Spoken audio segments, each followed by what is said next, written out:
Boa tarde, senhoras e senhores.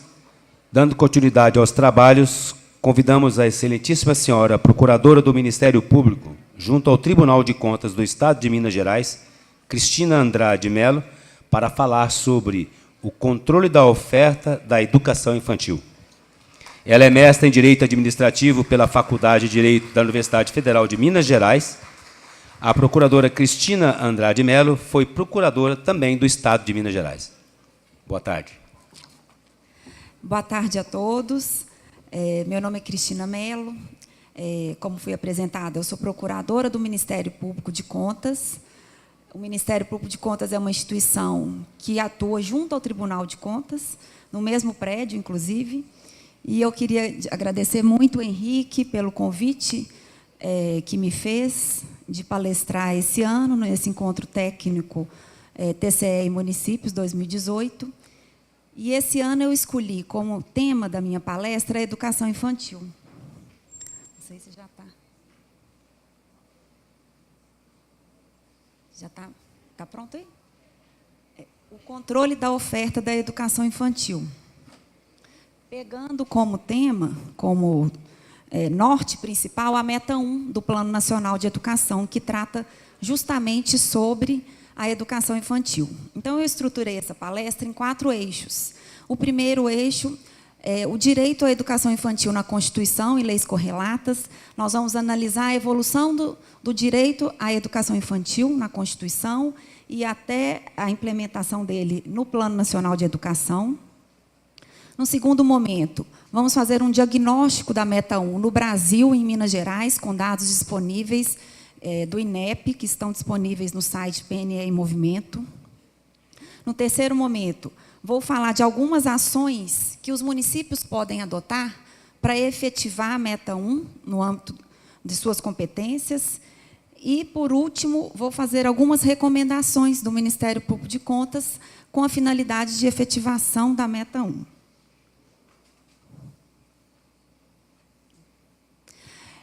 Inicialmente, quando a gente fala de educação infantil, eu não sei como que é o conhecimento de todos, mas a educação infantil ela compreende a creche e a pré-escola. A creche são as crianças de 0 a 3 anos e a pré-escola, crianças de 4 a 5 anos.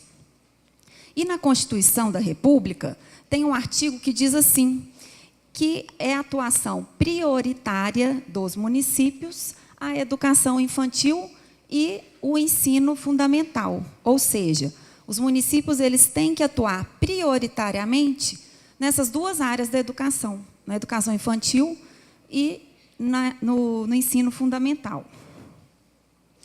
Na sua redação original, na Constituição, lembrando que a Constituição é de 1988, e ela vai fazer 30 anos agora, esse ano. Em 1988, na redação original, no artigo 208, falava assim, o dever do Estado com a educação será efetivado mediante a garantia de atendimento em creche e pré-escola às crianças de 0 a 6 anos de idade. Observem que, nessa época, a educação infantil não era tratada propriamente como um direito. Ela era vista mais como um assistencialismo, como uma forma de guarda das crianças enquanto os pais estavam fora de casa trabalhando. Essa era a mentalidade 30 anos atrás. Porém, com o passar dos anos, foram sendo desenvolvidos vários estudos que atestaram a importância da educação infantil, a importância de desenvolvimento de estímulos adequados em crianças até 6 anos de idade, estímulos esses que melhorariam o desempenho delas nas etapas seguintes da educação.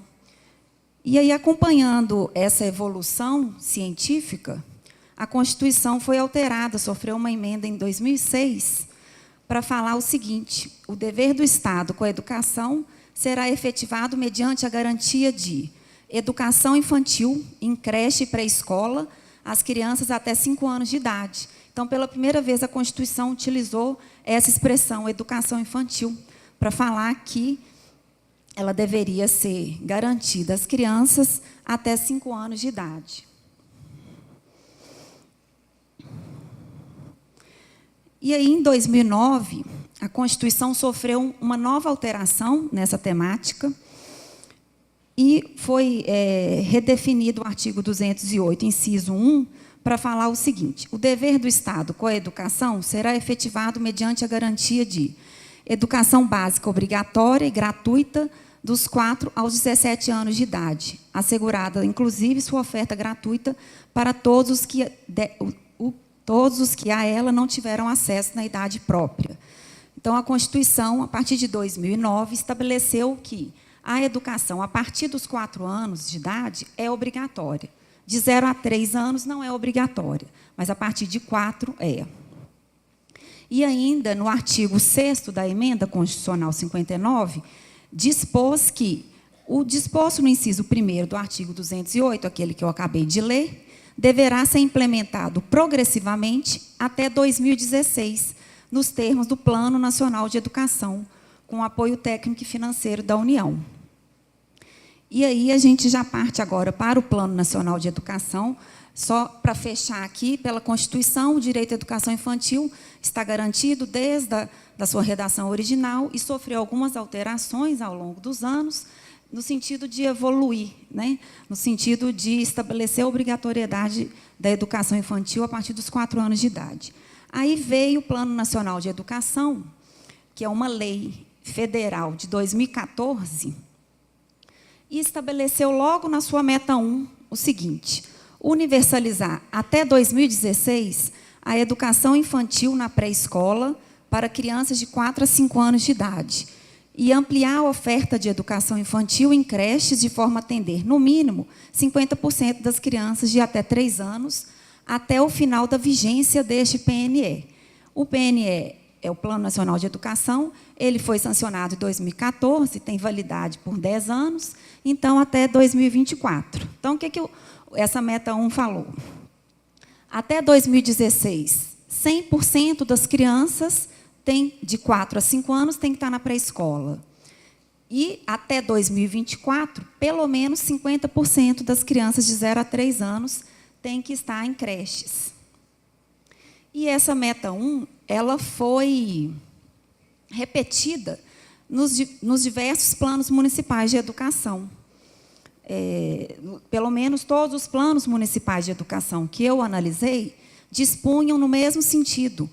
A maioria, a grande maioria, dispunha de que 100% das crianças de 4 a 5 anos tinham que estar na pré-escola e até 50% das crianças de 0 a 3 na creche, até o final de vigência do plano municipal. Alguns municípios estabeleceram percentuais menores. Estabeleceram assim, 70% das crianças de 4 a 5 anos têm que estar na escola até 2016. Obviamente que esse dispositivo é inconstitucional, porque a própria Constituição da República já falou que essa meta deveria ser cumprida até 2016. A universalização da pré-escola deveria ter sido cumprida até 2016. Então, aqueles municípios que têm esses dispositivos certamente serão considerados inconstitucionais e, pelo menos, o Tribunal de Contas vai exigir a meta 1 do Plano Nacional de Educação, que fala de 100% das crianças. Eu dei uma olhada no Plano Municipal de Educação aqui de Pouso Alegre. Aqui, eles repetiram exatamente o Plano Nacional de Educação, estabeleceram a universalização de 4 a 5 anos. E aí é importante a Naila até perguntou de manhã, né? Quem aqui leu o Plano Nacional de Educação? Quem leu o Plano Municipal de Educação? É muito importante a gente retomar o debate em torno desses planos, porque esses planos são planos de planejamento, são planos de Estado, não são planos de governo. Embora a maioria dos planos tenha sido editado em 2015, ou seja, na gestão anterior, mas são planos de Estado, planos que devem envolver a educação nos próximos 10 anos. Então, é preciso retomar a centralidade dessa agenda, retomar os planos municipais de educação, porque eles são um guia, são um norte. Eles não estabelecem, é verdade, as minúcias, ele não é um plano de ação, mas ele é um plano de metas para estabelecer, pelo menos, né, um norte para os gestores, então ele é muito importante. E o Plano Nacional de Educação, ele estabelece um regime de colaboração entre todos os entes federativos. A educação infantil ela é prioridade dos municípios, mas isso não significa que o município tem que se responsabilizar sozinho por ela. Como eu vou falar aqui mais à frente, ele pode receber, ele deve receber apoio financeiro da União, por exemplo, para construção das creches, por meio da Proinfância. Tem outro apoio financeiro também para colocar em funcionamento as creches. Então, em suma, a meta 1, ela estabelece uma obrigação constitucional e legal de fazer, de caráter vinculante, ou seja, o gestor não pode decidir se ele vai cumprir ou se não vai cumprir. Não, ela encerra uma obrigação de caráter vinculante, com prazo de atendimento fixado no próprio texto constitucional e reiterado pelo PNE, que foi 2016. Ela é considerada, por muitos especialistas, a meta mais importante do PNE. Por quê? Ou a criança recebe a educação infantil na idade correta, de 0 a 5 anos, 0 a 6 anos, ou nunca mais ela vai receber. Ela, por exemplo, se a pessoa não foi alfabetizada, se ela teve alguma deficiência, ensino fundamental, ensino médio, depois ela pode fazer o EJA, Educação de Jovens e Adultos, mas ela não vai absorver aquele conteúdo que deveria ter sido ensinado na educação infantil.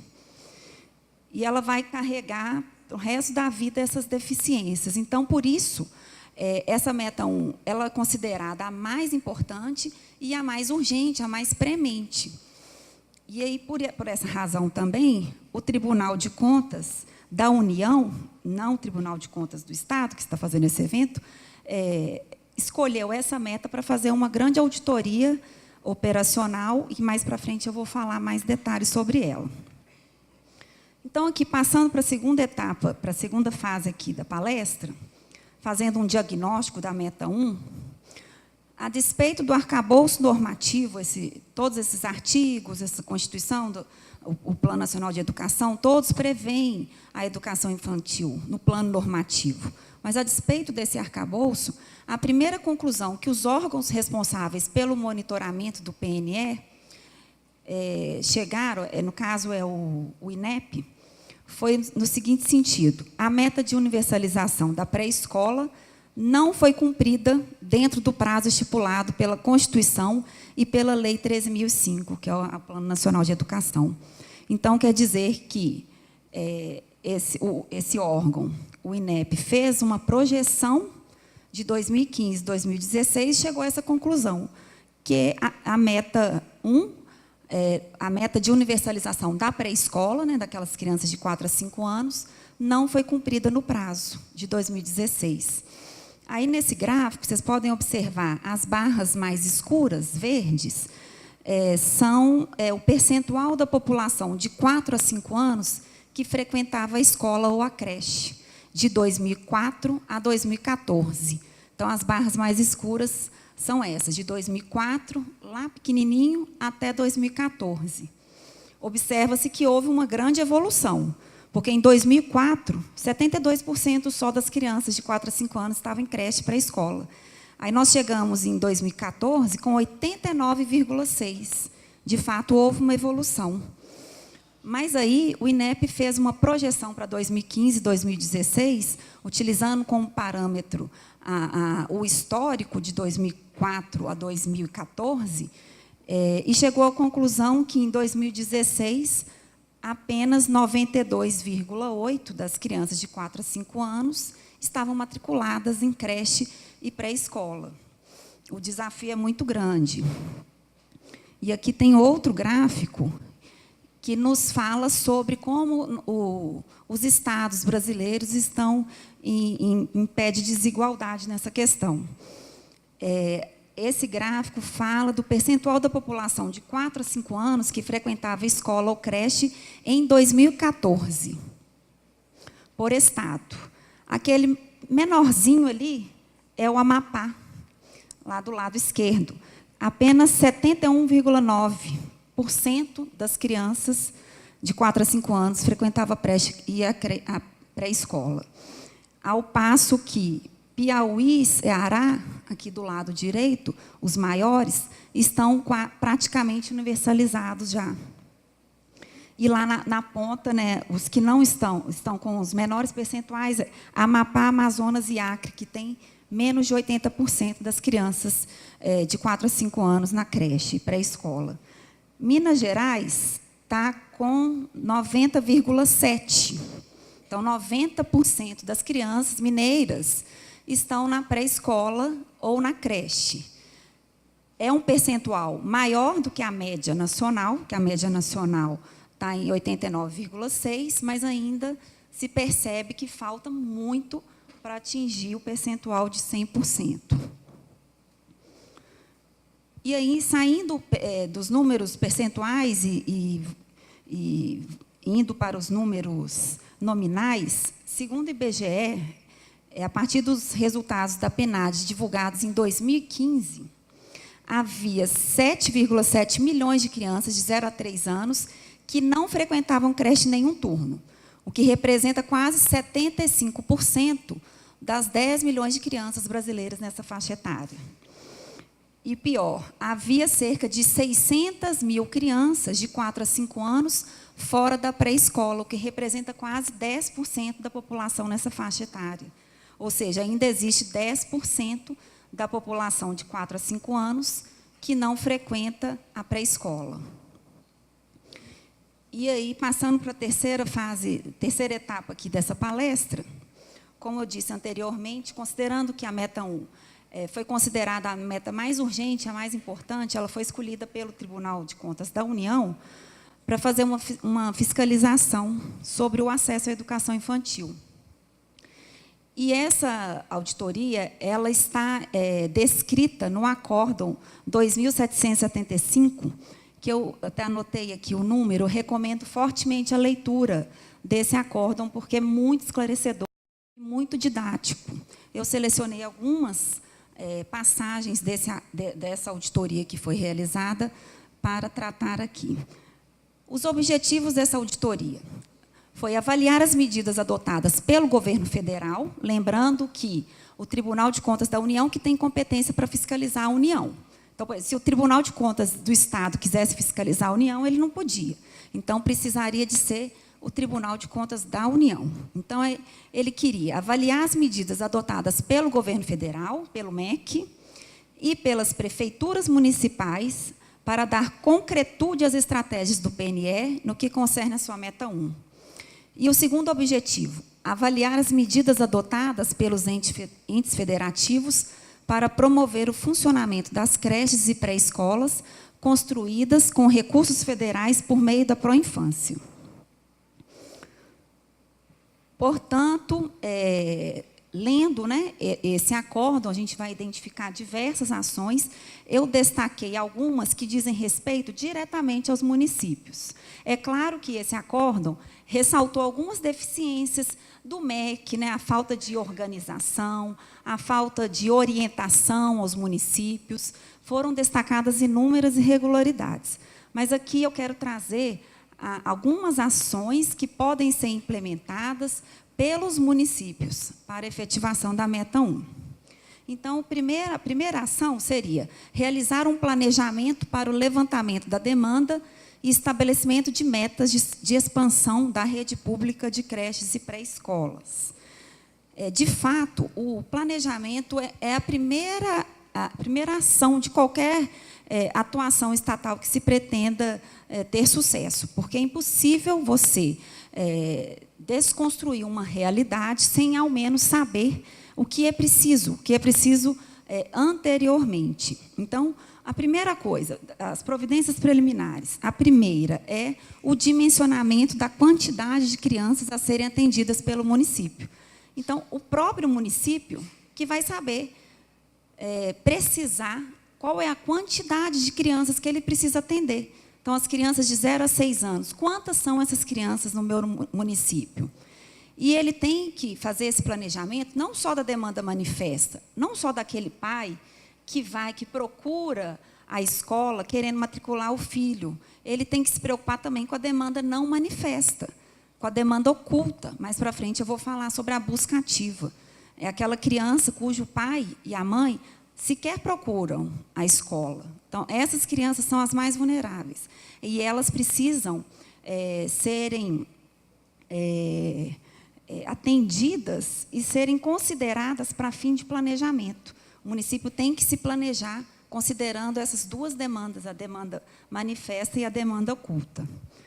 No segundo momento, o planejamento da expansão das vagas da rede pública para fins de ensino, para fins de tomada de decisão, como esse serviço público será prestado. Então, a partir do momento que o município tem a ciência de quantas crianças ele possui no seu município, ele tem que tomar uma decisão. Precisa de construir novas escolas, novas creches. Como que ele vai fazer isso? Ele vai construir as escolas com recursos próprios ou vai pegar um financiamento, um repasse de recursos com a União, por meio do programa Pro Infância, ou ele vai cadastrar uma entidade, vai credenciar uma associação filantrópica para prestar aquele serviço, uma creche conveniada, como se diz por aí, né? Então, o município ele tem que, através do planejamento, né, de posse do planejamento, de posse do quantitativo das crianças, estabelecer essa decisão, tomar essa decisão. Como que eu vou prestar esse serviço público? Através de construção de novas escolas ou através de creches conveniadas?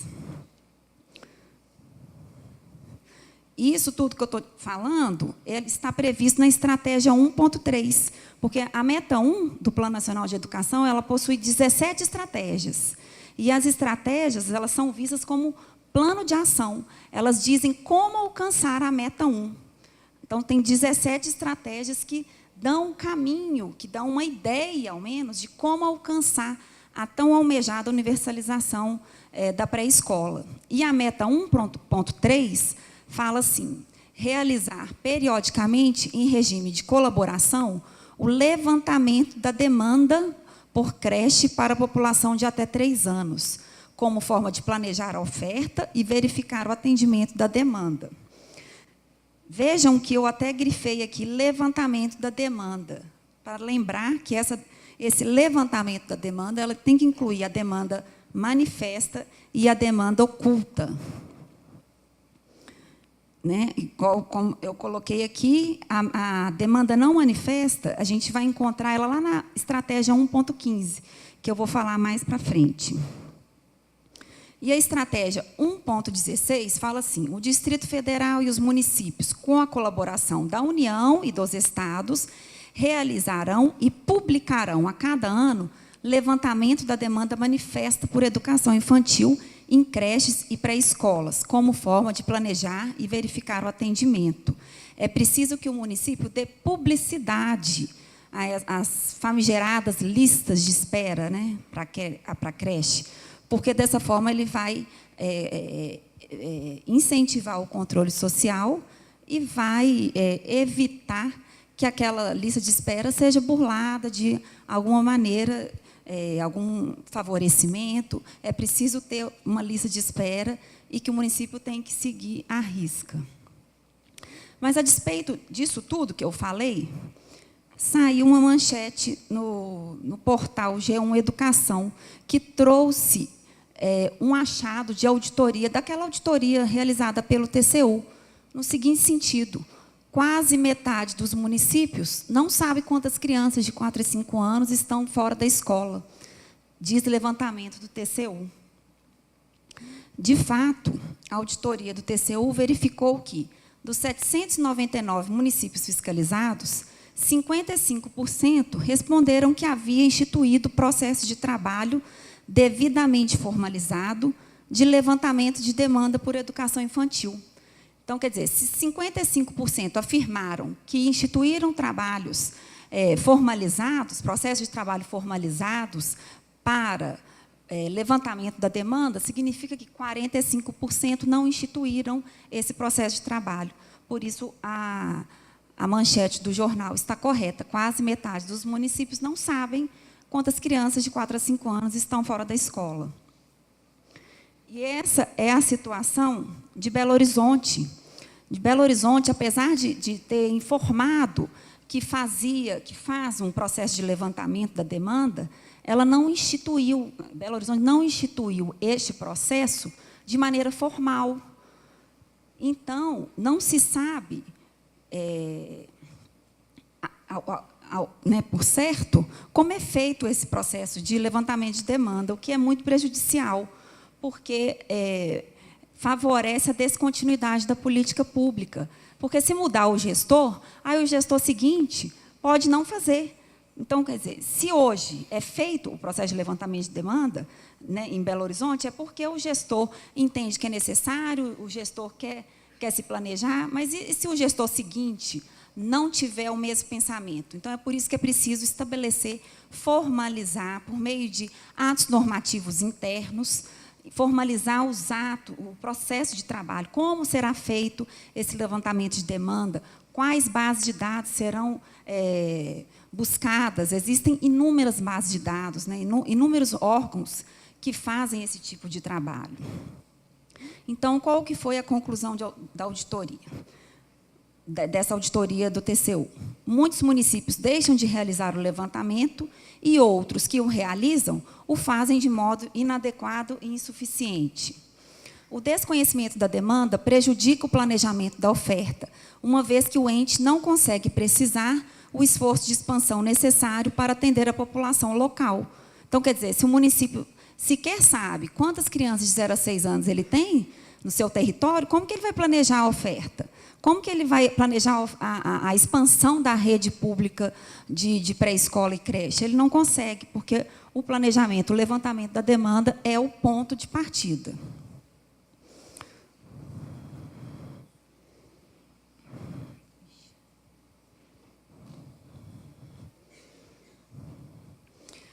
A falta de publicação, ainda nas conclusões da auditoria, a falta de publicação das listas de espera por vaga na rede pública de educação infantil dificulta o controle social e estimula a prática de direcionamento antisonômico na distribuição das vagas disponíveis. O MEC deve orientar os municípios para realizar uma adequada aferição da demanda local. A segunda ação, para a efetivação da meta 1, que eu separei dessa auditoria do TCU, é no sentido de realizar a busca ativa na fase de planejamento.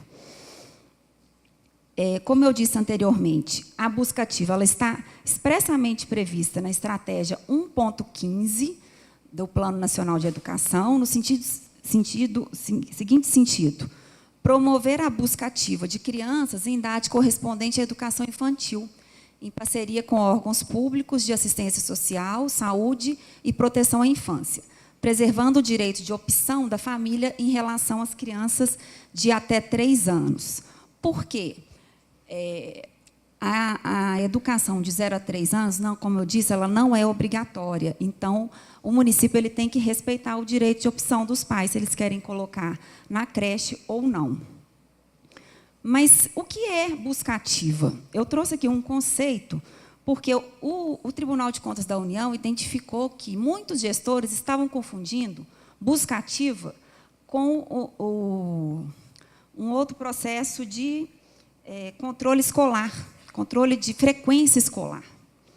E que, na verdade, são processos muito diferentes, a busca ativa e o controle da frequência escolar. A busca ativa na educação infantil consiste em identificar e trazer para a escola crianças em idade escolar, de 0 a 5 anos, que se encontram fora da escola, mas que deveriam estar sendo atendidas e não estão sendo, pelos mais variados motivos. São inúmeros os motivos. Às vezes, a maioria é porque a criança está numa situação de vulnerabilidade. Às vezes, os pais sequer procuram, né, a escola para matricular aquelas crianças. Enfim, os motivos são muito variados, mas isso não impede o município de identificar essas crianças e trazer para o ambiente escolar. Por isso que isso é uma ação que tem que ser estabelecida junto com outros órgãos, de assistência social e órgão da saúde. Para a gente ter uma ideia do público-alvo, eu repeti aqui aquele slide que fala das crianças, do quantitativo de crianças que estão fora da escola. Então, assim, de crianças de 0 a 3 anos, são 7,7 milhões, o que representa quase 75% da população na faixa etária, e de crianças de 4 a 5 anos, são quase 600 mil crianças, o que representa quase 10%. Então, este é o público-alvo da busca ativa. São muitas crianças. E aí, desse grupo, essa pesquisa anterior foi realizada pelo PNAD. E aí, eles queriam saber, daquele grupo, das crianças que se encontravam fora da escola, em 62% dos casos, os responsáveis pelas crianças alegaram ter interesse em matriculá-las. Mas, dessa parcela, 57%, ou seja, quase metade desses 62%, não tomaram qualquer ação para efetuar as matrículas, o que representa um contingente de 2,7 milhões de crianças. Então, vejam que curioso, em 62% dos casos, quase metade alegou que não procurou, não tomou nenhuma atitude para efetuar as matrículas, ou seja, não procurou a escola, não procurou a prefeitura, só informou que teria interesse em tese, mas não tomou nenhuma medida. Então, mais uma vez, os achados da auditoria do TCU revelaram que, entre os 72 municípios visitados, 56% relataram que não realizavam a busca ativa. Então, mais uma vez, mais da metade dos municípios não realizavam alguma ação que seria primordial para o alcance da universalização da educação infantil. E ainda, dos que realizavam a busca ativa, ao menos 1/3 informaram que os procedimentos existentes não estão formalizados. Então, mais uma vez, o péssimo exemplo de Belo Horizonte. Belo Horizonte alegou que realiza esse processo de busca ativa, mas, em contrapartida, o processo de elaboração da busca ativa não se encontra formalizado. Então, fica a depender do gestor da ocasião, né? Se ele tiver boa vontade, tiver interesse, ele vai fazer e já sabe ali o caminho das pedras. Se passar o governo, entrar um novo gestor, o gestor não tiver interesse, e não tiver compromisso, não vai ser feita a busca ativa, porque não está formalizado o procedimento. Não tem ato normativo próprio, não tem nenhuma indicação formalizada de como pode ser feita essa busca ativa. Ainda, a implementação da busca ativa se relaciona com a estratégia de equalização do atendimento educacional. O que é isso? Eu falei para vocês que a busca ativa é muito importante para fins de levantamento da demanda, mas ela também é importante para fins de equalização do atendimento educacional. O que é equalização do atendimento educacional? É tornar mais igual o atendimento das crianças, das classes mais favorecidas e das classes mais vulneráveis. É o que está escrito aqui na estratégia 1.2. Vejam, garantir que, ao final da vigência deste PNE, seja inferior a 10% a diferença entre as taxas de frequência à educação infantil das crianças de até 3 anos, oriundas do quinto de renda familiar per capita mais elevado e as do quinto de renda familiar per capita mais baixo. Ou seja, o que essa estratégia está falando? Que tem que ser inferior a 10% de diferença entre a população mais favorecida e mais vulnerável. A diferença tem que ser inferior a 10% dos percentuais de atendimento dessas populações. Então, qual foi a conclusão da auditoria com relação à busca ativa? O TCU concluiu pela necessidade de um Ministério da Educação orientar os municípios sobre a possibilidade de estabelecimento de critério de priorização, desde que objetivos. Então, o que o TCU está falando é o seguinte: o município pode estabelecer critérios de priorização para as listas de espera das creches. Ele pode priorizar, sim, as crianças mais vulneráveis, porque, com isso, ele vai favorecer, vai combater a desigualdade social naquele município. Então, ele pode estabelecer como critério de atendimento o critério de vulnerabilidade, mas esses critérios têm que ser objetivos, têm que ser claros e transparentes. O TCU sugeriu a utilização do cadastro único para programas sociais do governo federal, que é o CAD único, que é o mesmo cadastro que é feito, que é utilizado para o programa Bolsa Família. Ele tem muitas famílias, agora já me fugiu o número, milhões de famílias cadastradas nesse programa, e aí o TCU sugeriu a utilização pelos municípios desse CAD único para fins de verificação da vulnerabilidade daquela criança. E também existem inúmeras plataformas digitais que podem ajudar os municípios nesse sentido. Eu selecionei essa aqui, que chama buscativaescolar.org.br.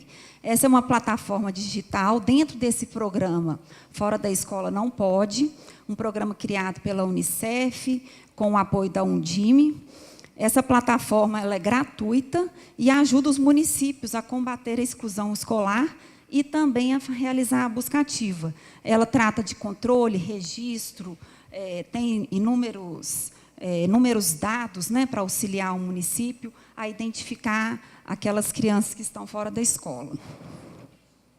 Uma terceira ação para a efetivação da meta 1 é solicitar o apoio federal do governo, apoio financeiro do governo federal para custear a manutenção inicial das novas unidades escolares. É um programa que chama EI, né, Educação Infantil, Manutenção. Por que isso? O TCU identificou que vários municípios tinham creches e escolas de pré-escola que estavam prontas, mas que não entravam em funcionamento. O TCU, considerando os municípios que foram visitados pelos auditores do TCU, 41% deles têm unidades prontas, mas sem atividades escolares. Então, o TCU ficou abismado. Como assim? 41% dos municípios têm a creche pronta, está prontinha lá, para uso, só que ela não tinha entrado em funcionamento ainda. Aí o TCU quis saber por quê. Por que essas unidades não estavam sendo utilizadas pela população. E aí, os prefeitos responderam, em 47% dos casos, a falta de recursos financeiros. Foi disparado a justificativa mais alegada foi a falta de recursos financeiros. Por que isso? A União Federal ela disponibiliza uma ajuda inicial para aqueles municípios que receberam recursos da Proinfância para a construção de creches, e ela disponibiliza esse recurso para colocar em andamento inicial as creches, até que a creche passe a receber recursos diretamente do Fundeb. O problema é que esse período demora um pouco entre o funcionamento da creche, o início do funcionamento das atividades, até o recebimento do Fundeb. Esse período pode ser até 18 meses. Então, o município ele tem que solicitar esse apoio. Esse apoio não é automático, esse apoio financeiro. Mesmo aquelas creches que foram construídas pela Proinfância, esse apoio financeiro para colocar em andamento as atividades iniciais, esse apoio financeiro não é automático. Então, o município tem que solicitar, né, à União esse apoio, ao FNDE, tem que solicitar esse apoio. E aí, inicialmente, quando eu li isso no relatório do TCU, eu até achei de menos importância. Mas aí, quando eu cheguei nessa parte que fala que o apoio financeiro não é automático, que compete ao município, e que muitos municípios, como eu vou ler aqui agora, desconheciam essa obrigatoriedade de solicitação, eles não sabiam que tinham que solicitar, eu resolvi incluir na palestra. Vejam bem, dos 584 municípios pesquisados que receberam recursos do Proinfância, em 230, que representa quase 40%, os gestores locais informaram desconhecer a possibilidade de receber o apoio financeiro.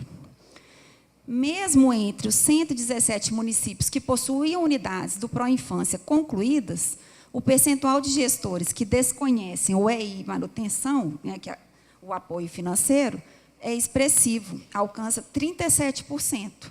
Ou seja, 117 municípios que possuem unidades do Proinfância concluídas, em 37% os gestores falaram que desconheciam esse apoio financeiro da União. Então, por isso, eu resolvi incluir isso na palestra para dar publicidade e levar ao conhecimento de vocês. Então, o que o TCU concluiu? Ele recomendou ao MEC e ao FNDE que amplie esforços de divulgação da existência e operacionalização do EI manutenção, a fim de que a possibilidade de solicitação do apoio financeiro seja amplamente conhecida pelos gestores municipais. Uma quarta não ação, digamos assim, para a efetivação da meta 1 é no seguinte sentido: não promover despesas em subfunções relativas ao ensino médio e ao ensino superior, enquanto houver crianças de 0 a 5 anos fora do ensino infantil, ou mesmo de 6 a 14 anos fora do ensino fundamental. Olhem para vocês verem o tamanho do problema. O município ele tem que atuar na educação infantil e no ensino fundamental, certo? Mas muitos municípios despendem recursos para fornecer ensino médio, para fornecer bolsas de ensino universitário, para fornecer transporte universitário de alunos que estudam nas cidades no entorno. Isso tudo não pode. A LDB diz que é permitida a atuação. Em regra, o município não pode fazer essas condutas. Mas a LDB fala que, excepcionalmente, o município até pode atuar em outros níveis, desde que estiverem atendidas plenamente as necessidades de sua área de competência. Ou seja, enquanto tiver criança fora da escola, fora do ensino infantil, ou criança fora do ensino fundamental, de 6 a 14 anos, o município não pode fornecer transporte universitário para os alunos irem estudar na faculdade no outro município do lado. Porque se ele não está cuidando das suas próprias crianças, se ainda tem criança fora da escola, ele não pode fornecer, atuar em qualquer modalidade de ensino que não seja prioridade dele. É muito lógico isso, não é? Então, e a outra condição que está disposta lá na LDB é permitida a atuação em outros níveis de ensino somente quando com recursos acima dos percentuais mínimos vinculados pela Constituição da República à manutenção e desenvolvimento do ensino. Ou seja, o município ele tem que estar atendendo todas as crianças de 0 a 14 anos, para começar, né? Para ele atender outros níveis, ele tem que estar de 0 a 14 anos, todo mundo atendido, universalizado, uma educação de qualidade. Quer dizer, tem que estar cumprindo todas as metas do Plano Nacional de Educação, tem que estar pagando o piso para os professores, tem que estar pagando o reajuste do piso, tem que estar fazendo concurso público, tem que ter um plano de carreira. Então, se tiver tudo lindo, maravilhoso, aí tá. Aí o município resolve atuar em outro grau de ensino. Fala assim, então já estou muito bem aqui de 0 a 14 anos, minha educação está de qualidade, está tudo bem. Mas ele não pode colocar essa despesa, se ele vai atuar em outras áreas, ele não pode colocar na despesa da educação, nos 25%, na caixinha da educação, como a gente chama, né? Então, ele pode até atuar, se tiver tudo ok, e ainda por cima ele vai ter que utilizar recursos próprios de outras áreas, porque não é permitido pela própria LDB, que é a Lei de Diretrizes e Bases da Educação. A própria LDB não admite essa utilização dos recursos vinculados à educação para atender outros níveis de ensino que não aqueles aos quais o município está constitucionalmente vinculado. Aí eu tive a curiosidade de analisar o CIOP. O CIOP é um sistema de despesas, né, da educação. Então, todos os municípios têm que alimentar o CIOP com as despesas que tiveram naquele ano com a educação. E aí eu vi que, no ensino médio, o município de Pouso Alegre gastou uma quantia considerável. Em 2016, ele gastou 2.471.000, e em 2017 gastou 1.261.000 com despesas em ensino médio, que é de responsabilidade dos estados. No caso, o Estado de Minas Gerais. Com relação à despesa do município de Pouso Alegre com o ensino superior, ele gastou, em 2015, 150.000. Em 2016, 64.000. 2017 não tinha os dados no CIOP. Então, de toda forma, é preocupante porque o município está gastando um dinheiro que pode fazer falta depois para cumprir a educação infantil e o ensino fundamental. Não é? E aí, em uma ação conjunta, lá no Estado de São Paulo, o Ministério Público Federal, atuando em conjunto com o Ministério Público de Contas, encaminhou uma recomendação para vários municípios, alertando da impossibilidade de atuação em outros níveis de ensino, se não universalizados o acesso de crianças de 0 a 14 anos, nesse mesmo sentido que eu falei aqui para vocês. E, no caso desse município, de Ubatuba, estava pior ainda, porque o município tinha uma lista de espera na creche enorme.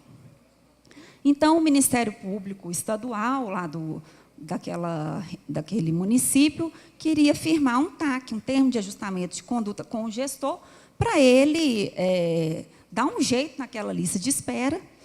Enfim, o município acatou as recomendações que foram expedidas pelo Ministério Público de Contas e firmou esse TAC com o Ministério Público Estadual. E aí o município expediu uma nota para informar para a população que ele não poderia atuar mais nesses níveis de ensino. E aí o município fez essa nota, transcreveu aquele artigo da LDB e finalizou assim: por esse motivo, a Secretaria Municipal de Educação não tem como justificar apoio a outros tipos de ensino, de modo que, neste momento, só nos resta pedir apoio e compreensão aos nossos munícipes. Então, eu sei que é uma situação delicada, porque, às vezes, o município está acostumado a fornecer ali aquele transporte, até aquelas despesas ali no ensino médio, mas o município, o gestor, ele tem que ter consciência que a obrigação constitucional dele é atender as crianças de 0 a 14 anos. E que, se ele não estiver fazendo isso, ele está prejudicando sobremaneira essas modalidades iniciais da educação para atender um público mais velho, um público já adolescente, que já vota e já tem as opiniões políticas. Então, isso não pode ser feito. É uma questão que o Ministério Público vai acompanhar mais de perto. Uma quinta não ação também é no seguinte sentido: não realizar contratação temporária de forma indiscriminada, em ofensa à Constituição da República. A secretária de Educação aqui de Pouso Alegre está só suspirando aqui. Mas vamos lá, vamos com calma. Calma, né? A gente não está aqui para punir ninguém. Eu estou aqui dando umas recomendações para a gente atingir a meta 1. Todo município faz isso, contratação temporária. Não sei se aqui em Pouso Alegre tem, mas todo município faz contratação temporária, fora das hipóteses em que a Constituição permite. Então, vamos lá, começando. A regra, todo mundo sabe, que o ingresso em cargos públicos se dará por meio de concurso público. Isso é uma norma que está expressa na Constituição, expressa na LDB, expressa no Plano Nacional de Educação. E, no caso de professores, é concurso público de provas e títulos. Isso é uma coisa muito importante, que você vê que o Constituinte quis valorizar a figura do professor. Então, que ele considerou que os títulos também são importantes para fins de ingresso no cargo público. Quais são as exceções a essa regra? É hipótese em que o município não precisaria de fazer o concurso público. Para ocupantes de cargo em comissão, obviamente, né, o secretário municipal de educação ou um assessor, né, não precisam de passar pelo concurso porque exercem cargos em comissão. E a segunda exceção seria a contratação temporária, que diz assim a Constituição, no artigo 37, inciso 9º. A lei estabelecerá os casos de contratação por tempo determinado para atender a necessidade temporária de excepcional interesse público. Então, significa dizer o seguinte: o município pode contratar temporariamente para exercício de um cargo permanente? Pode, desde que a necessidade seja temporária. Por quê? Às vezes, isso é muito comum, a professora sai de licença maternidade, o outro professor adoece, o município precisa de contratar temporariamente para suprir aquela demanda naquele período que o outro professor se encontrar afastado. Então, nessas hipóteses, obviamente, a Constituição excepciona a regra do concurso público. Mas essa contratação temporária deve ser acompanhada de motivação, que explicite a necessidade temporária e transitória e também o prazo previsto para a sua duração. Então, as contratações temporárias elas não podem ser por prazo indeterminado, ela tem que ser motivada, tem que ter uma necessidade temporária e tem que ter um prazo previsto de duração. O Plano Nacional de Educação considerou tolerável a seguinte proporção. Está lá na estratégia 18.1, vinculada à meta 18. 90%, no mínimo, do quadro docente da educação deve ser composto por servidores ocupantes de cargo efetivo, ou seja, por servidores efetivos, ao passo que 10%, no máximo, pode ser de contratações temporárias e comissionados. E para o quadro não docente, o Plano Nacional de Educação foi mais complacente. Ele admitiu até 50%, no mínimo, deve ser composto por servidores ocupantes de cargo efetivo e 50%, no máximo, de contratações temporárias e comissionados. Isso para o quadro não docente. Quais são os efeitos perversos da contratação temporária? Eu não estou demonizando a contratação temporária, não. Estou demonizando o uso indiscriminado da contratação temporária. Porque a contratação temporária ela dificulta o envolvimento daquele profissional com a comunidade escolar a qual ele é vinculado, porque é um período muito curto, ele não se envolve, porque não sabe se no ano que vem ele estará lá novamente. Dificulta o desenvolvimento de políticas de formação continuada do corpo docente. Essa é uma meta que está até no Plano Nacional de Educação, de valorizar os profissionais de educação através de cursos continuados de capacitação. Qual gestor que vai querer capacitar muito, né, os servidores temporários que se não sabe se eles vão continuar vinculados à rede pública municipal de educação? Então, essa é uma questão muito grave. E, além de última instância, quando os contratados superam o número necessário, contribui para o inchaço da folha de pagamento e impede o pagamento de remuneração adequada aos profissionais da educação.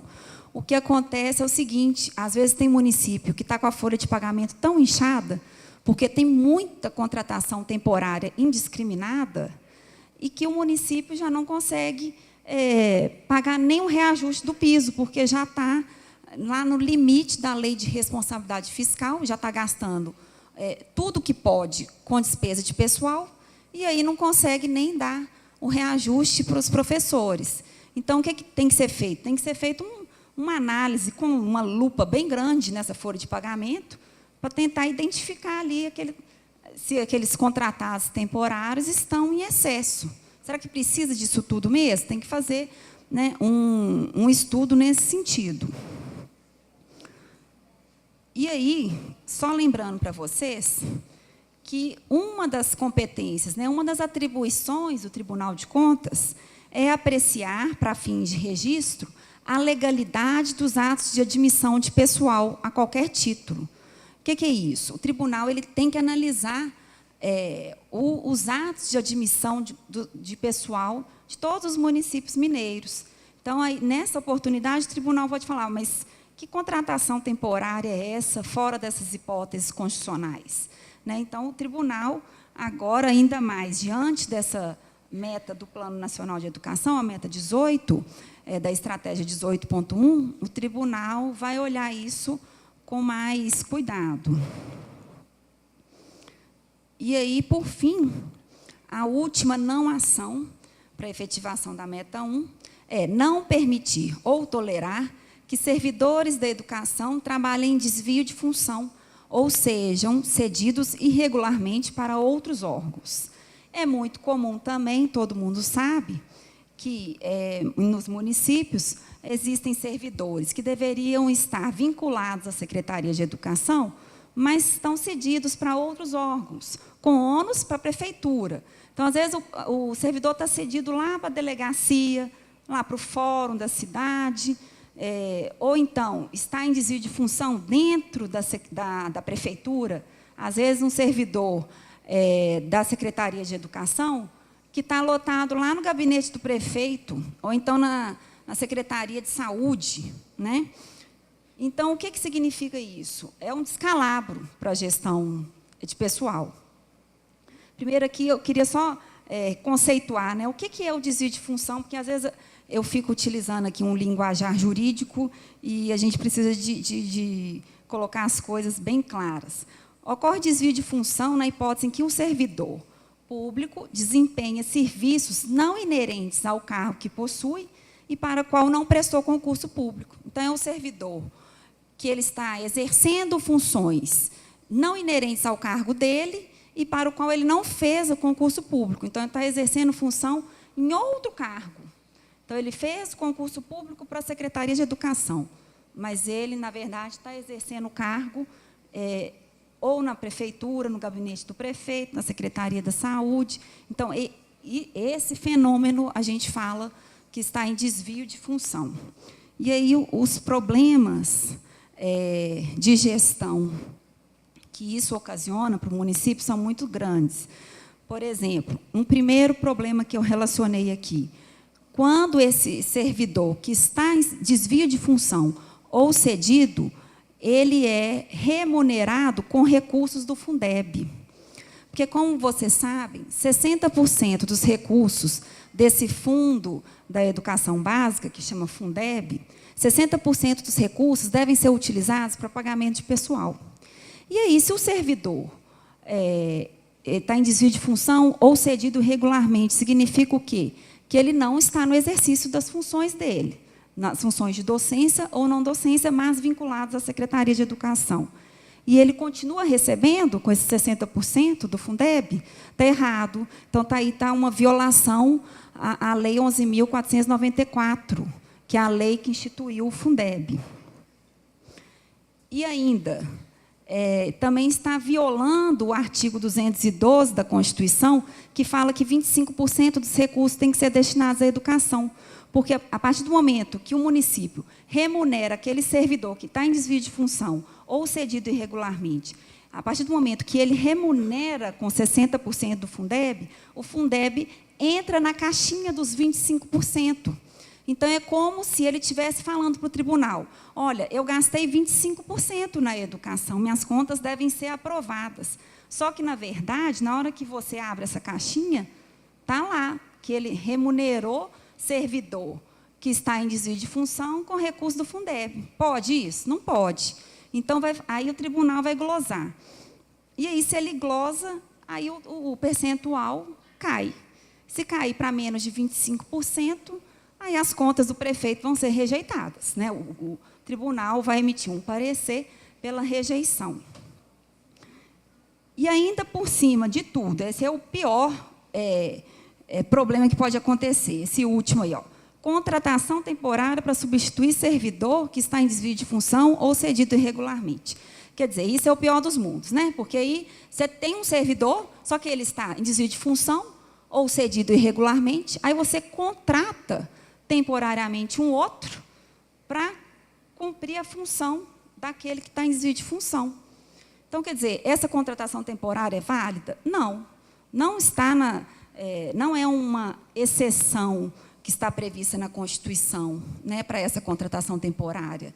Ela não pode acontecer, na verdade, está tudo errado desde o começo, né? Então, na verdade, o gestor ele não pode tolerar esse tipo de situação. Então, ele tem que convocar os servidores que estão em desvio de função de volta para exercer o cargo para o qual eles prestaram concurso público. Então, aí vocês podem me falar assim, mas lá na minha prefeitura, o prefeito não admite. Mas, às vezes, ele tolera. Então, às vezes, é um desvio de função que aconteceu em outro governo, mas, a partir do momento que ele está tolerando, ele está permitindo esse tipo de situação irregular. E, como eu disse, isso pode causar muitos problemas para a gestão de pessoal na Secretaria de Educação. Então, aqui, só fazendo um fechamento, quais seriam as recomendações do Ministério Público de Contas para fins de efetivação da meta 1, da universalização da educação infantil e expansão do atendimento de creches? Primeira ação, planejar a demanda por educação infantil e estabelecer metas de expansão da rede pública de creches e pré-escola. A segunda recomendação, realizar busca ativa na fase de planejamento. A terceira recomendação, solicitar apoio financeiro do governo federal para custear a manutenção inicial das novas unidades escolares. A quarta recomendação, não promover despesas em subfunções relativas ao ensino médio e ao ensino superior, enquanto houver crianças de 0 a 5 anos fora do ensino infantil, ou mesmo de 6 a 14 anos fora do ensino fundamental. A quinta recomendação, não realizar contratação temporária de forma indiscriminada, em ofensa à Constituição da República.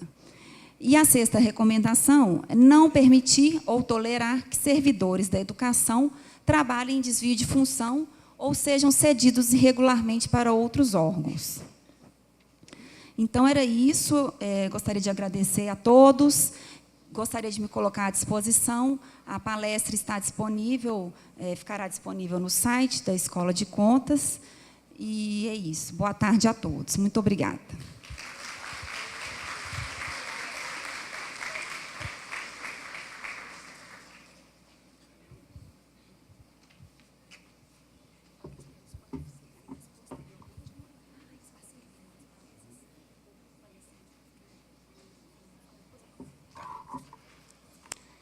Para falar sobre possíveis soluções para problema na gestão da educação, convidamos o servidor do Tribunal de Contas do Estado de Minas Gerais, Paulo Vicente Guimarães Silva. Ele é engenheiro civil pela Universidade Federal de Minas Gerais. Paulo Vicente Guimarães Silva é pós-graduado também em análise de sistemas de processamento de dados pela FUMEC, em controle externo pela PUC Minas e em direito público municipal pela Unifenas.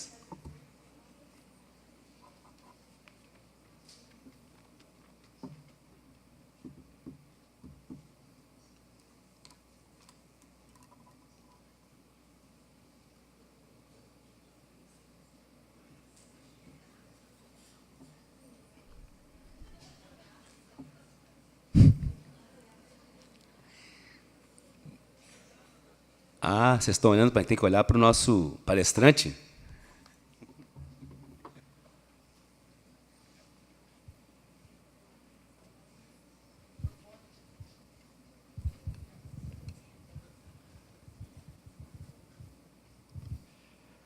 Vocês estão rindo, né?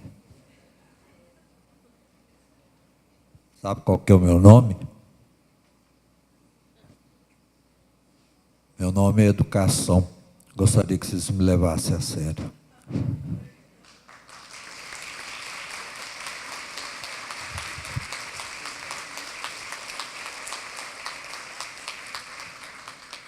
A educação está cansada.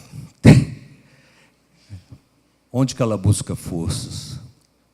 Quando ela é levada a sério, quando ela é estimulada, quando ela está junto com todos.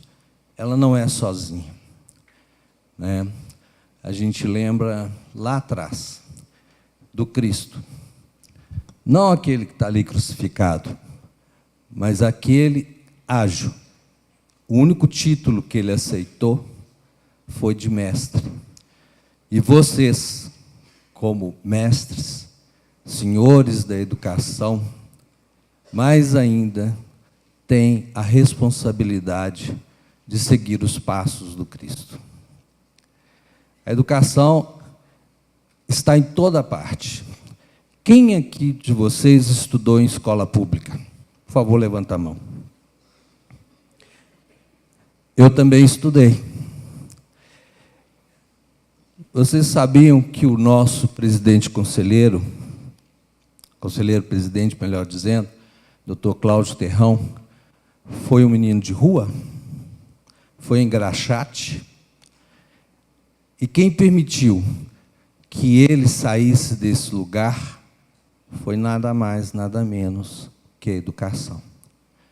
Por isso que a cada dia a gente tem que pensar na educação como algo a ser levado a sério. A gente tem que mudar as nossas características de como lidamos com a educação. Como servidores públicos, né, e sabendo que somos oriundos das escolas públicas, é nosso dever zelar por elas. E nós vamos ver o quadro do Brasil, o quadro de Minas Gerais, no espaço da educação. Eu queria ficar aqui embaixo, no meio de vocês, mas isso, né, o passador não funciona aqui embaixo. Porque eu queria ver cada reação de vocês a cada informação que eu vou trazer aqui nessa tarde, e que já foi trazida por alguns colegas. Passa lá, por favor. Está até derrubando as coisas já.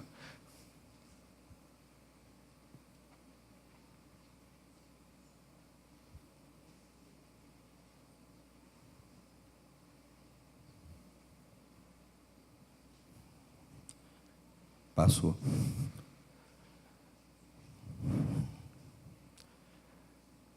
A gente vai ver lá no quadro do IDEB, no site do IDEB, que somente os municípios dos estados do Acre e do Ceará alcançaram 100% das metas estabelecidas pelo Ministério da Educação para o IDEB de 2015, nos anos iniciais do Fundamental.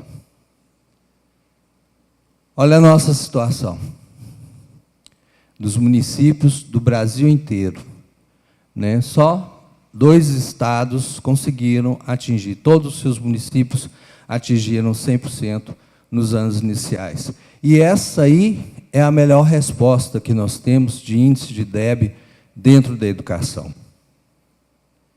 Porque nos anos finais, olha como é que mudou a figura. Piorou muito, né? Nos anos finais do ensino fundamental, nenhum estado tem unanimidade. A gente ressalta os estados do Ceará, do Mato Grosso, de Goiás e Pernambuco, que conseguiram mais de 50% dos seus municípios.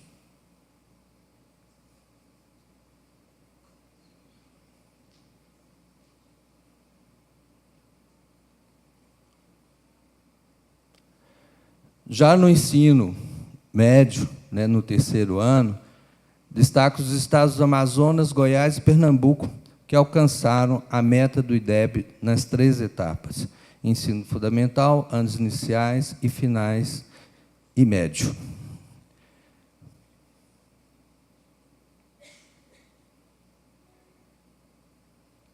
Na rede pública estadual, os anos iniciais do fundamental, praticamente todos os estados alcançaram as metas do IDEB, com exceção do Amapá, Rio de Janeiro, Distrito Federal e Sergipe.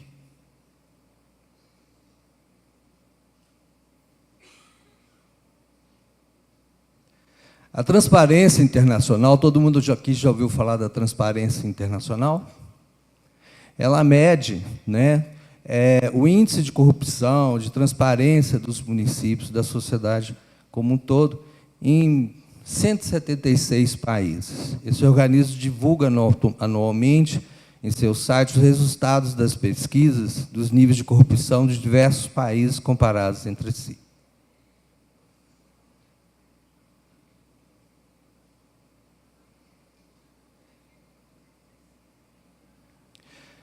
O Brasil não está mal, não, gente. Se você pensar em 176 países, a gente fica variando do 69, 79º, até o 79º, 79º.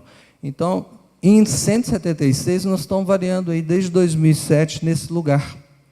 Então, o nosso nível de transparência e de corrupção não é tão alto em relação a outros países. E a gente acha que é muito já, né?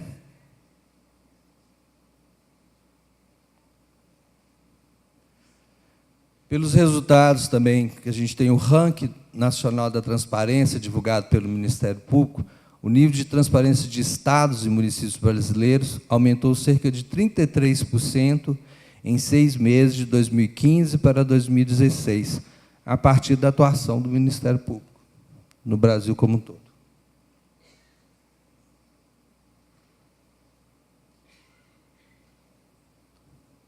Foram avaliados portais de 5.567 municípios, 26 estados e o Distrito Federal. O Índice Nacional de Transparência subiu de 3,2 em 2015 para 5,21 em 2016, que são aqueles 33%. Segundo o Ministério Público Federal, estados e municípios que ainda descumprem a lei da transparência serão acionados judicialmente.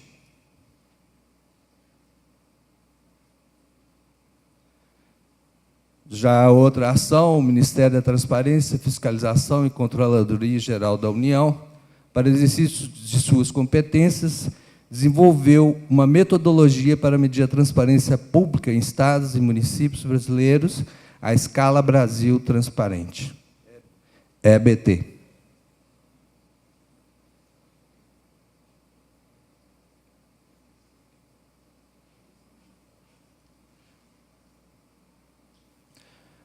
A EBT avalia o grau de cumprimento dos dispositivos da Lei de Acesso à Informação.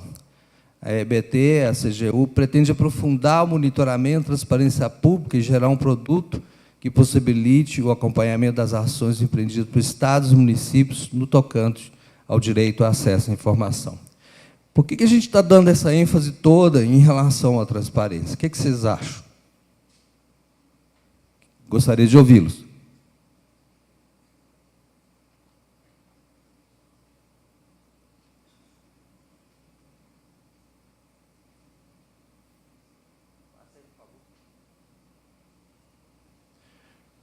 Dentre as capitais da federação, 11 estão empatadas com a nota 10. Somente 2 estão abaixo da nota 5, Aracaju e Florianópolis. Não causa surpresa? Minas Gerais é o estado do Brasil com o maior número de municípios, somando 853. Todo mundo sabe disso? Todo mundo sabe, né? Nos mapas abaixo, demonstra-se a evolução da transparência dos municípios do Estado no período de 2015 a 2017.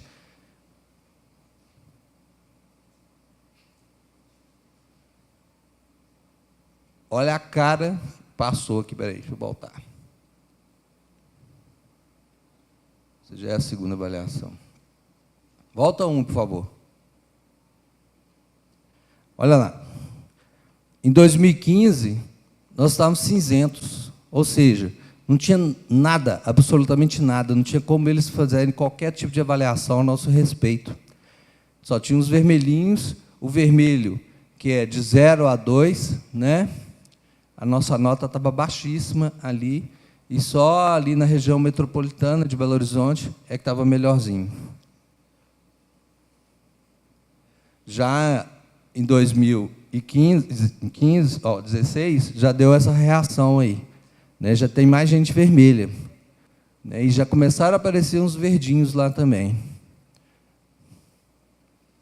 E em 2017, 2017 já melhorou bastante a nossa transparência, né? Mas a gente o tribunal tem acompanhado todas essas manifestações. E a gente vendo a dificuldade dos municípios para poder colocar no portal as suas informações, de acordo com a Lei de Acesso à Informação, a gente criou no nosso portal a informação dos municípios, baseado no SICOM. Todo mundo sabe o que é SICOM? Sistema Informatizado das Contas Municipais. Ok? A primeira versão do portal da transparência dos municípios já está disponível no portal do tribunal, na rede mundial de computadores. Apresentamos abaixo a consulta ao município de Belo Horizonte em 2017.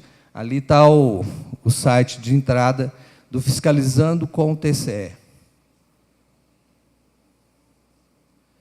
Na hora que você entra no Fiscalizando com o TCE, ele vai apresentar para a gente esses 9 módulos. Aí ele fala, escolha uma das opções abaixo. Então, está falando do perfil municipal, das compras municipais, dos índices constitucionais e os limites legais, o orçamento, as obras públicas, os balanços demonstrativos a partir do controle interno, gastos, convênios e EGM. Alguém aqui alimenta o SICOM? Alguém aqui presente alimenta o SICOM? Só uma pessoa? Aí a gente fica pensando, o quanto que é importante alimentar o SICOM? Se vocês não alimentam o SICOM com os dados dos seus municípios, o nosso portal não vai ter muito a oferecer. Vocês vão entender por quê.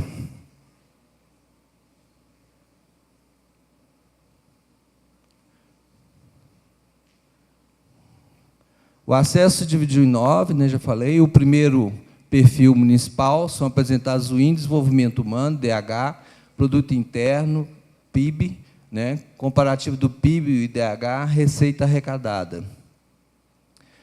Nas compras públicas, 2 procedimentos são apresentados: processo de aquisição, empresas e fornecedores de serviços, mercadorias, microempresas e EPP. Alguém já entrou no site do tribunal aqui? Alguém já viu o Fiscalizando com o TCE? Alguém já usou? Vocês puderam notar lá alguma coisa na hora que vocês fazem a consulta? Principalmente nos índices constitucionais? Que seriam a educação, a saúde. Eu vou passar... Olha, ali tem as licitações que ocorreram, seja na Câmara, seja na Prefeitura, nas autarquias do município. Todas as licitações vão sair ali. Não só as relacionadas à educação, mas você pode também fazer uma busca dentro do próprio SICOM, fazer uma consulta e buscar somente aquelas despesas relacionadas à educação. Então, muitas vezes, quando a gente entra nesse espaço, a gente fica assim, dado está correto? Posso confiar nisso aqui? Quantas vezes são remetidas, né, a remessa do SICOM mensal, bimestral? Então, o município troca, muitas vezes, 16 vezes a informação que ele mandou no SICOM. Aí ele vai trocando, e essas versões elas vão sendo registradas dentro do próprio SICOM, a gente sabe. E aí a gente fica se perguntando, esse dado é confiável? O que nós vamos fazer com esses dados? Eu vou dar uma parada aqui nesse lugar só para perguntar para vocês, o que vocês acham que a gente pode fazer com os dados que estão disponibilizados lá no SICOM? O que a gente pode fazer pela educação? A gente pode matar ela de uma vez? Como é que a gente vai fazer? Dá uma ideia.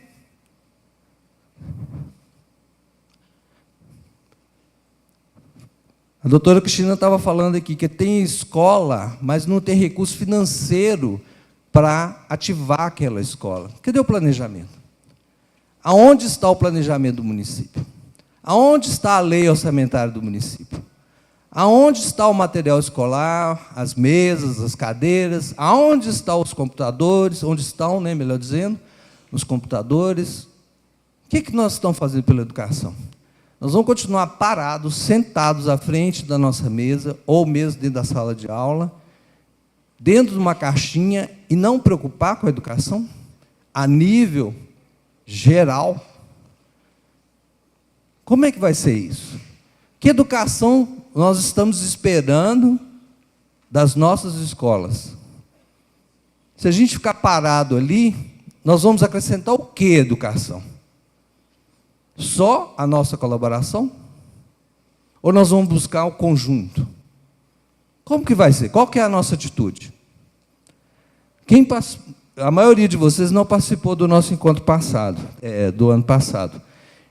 E lá a gente falava que a educação precisa das outras áreas para ela conseguir vencer as dificuldades dela. Ou seja, se lá no campo tem um produtor rural e o Ministério da Agricultura cria um projeto, abre o SICOM, que é o SICONV, que é o portal de convênios do governo federal, ele abre um edital para a melhoria das estradas vicinais, obviamente que tem alguma escola que vai passar nesse caminho. Vamos passar no caminho da escola ali. E se a gente fizer um projeto para a melhoria das estradas vicinais, dentro dos critérios estabelecidos pelo Ministério da Agricultura, para atender os produtores rurais, para sair a produção deles para os lugares de venda, a educação vai ganhar ou não vai? Onde que ela ganha? Onde que a educação ganha? Na manutenção dos veículos, do transporte escolar. Ela ganha num transporte de maior segurança, porque não vai ter problema para os alunos chegarem na sala de aula. A gente viu no início aqui, aquela água suja e a água limpa. Tem projetos lá de adutoras para as pequenas comunidades, distritos. Essa adutora não vai passar e não vai poder alimentar uma escola rural? Vocês conseguem enxergar isso? Conseguem enxergar que a educação ela tem que trabalhar junto com as outras áreas? Na hora que a gente ganha um convênio para fazer uma escola, fazer um pró-infância, nós vamos olhar só a construção da escola? Ou nós vamos olhar que vai ter que ter professor, que vai ter que ter transporte escolar, que vai ter que ter merenda, que vai ter um monte de coisa que vai ter dentro daquela escola, e se a gente não estiver preparado para isso, nós vamos aceitar esse convênio? Vocês vão querer esse convênio? E aí vocês vão colocar essa escola em qualquer lugar, ou onde vocês fizeram o levantamento das demandas? Alguém aqui já fez levantamento de demanda da busca ativa, que a doutora Cristina estava falando agora há pouco? Aonde que eu vou colocar a escola para atender a minha busca ativa? Qual que é o bairro que precisa mais de escola? Eu já pensei nisso antes de fechar um convênio? Antes de usar o único terreno que a prefeitura tem para fazer escola? Ontem a gente visitou a escola Professora Isabel, lá do Adilson. Alisson, desculpa. Aí, estou dentro da sala, falei assim, nós vamos fazer um relato, falando com os meninos. A gente vai fazer um relato. Aí eu olhei para a janela, assim, toda bombardeada. Falei assim, uai, mas está tudo quebrado, os vidros estão quebrados. Aí a professora, os meninos não podem sentar na beirada, perto da janela. Eles têm que sentar mais afastados, porque pode vir uma pedra e cair na cabeça dos meninos. Eu falei, Alisson, como é que está sendo conduzido isso? Achei muito oportuno a fala dele. Eu estou trazendo a comunidade para dentro da escola. Porque a comunidade é que toma conta da escola. Ela que tem que ter a alegria de ter aquela escola no espaço dela. Ela tem que saber que aquela escola vai promover o filho dela. Vai transformar um menino de rua, um menino que é engraxate, num conselheiro do Tribunal de Contas, que hoje é presidente do Tribunal de Contas. Então, a educação ela faz isso com as pessoas. Mas a gente que tem que fazer esse papel de estimular a entrada, de estimular a saída, de fazer a educação acontecer, dela rodar. Ela não pode ficar parada, ela não pode ficar dentro da caixa dela. Ela tem que mexer na caixa dos outros também. Porque se eles estão lá naquele outro lugar, foi a educação que botou eles lá também. E botou todos nós onde nós estamos hoje. Pelo nosso esforço, claro. Mas sem ela, nós ficaríamos perdidos. Nós não teríamos acesso à informação. Passa, por favor.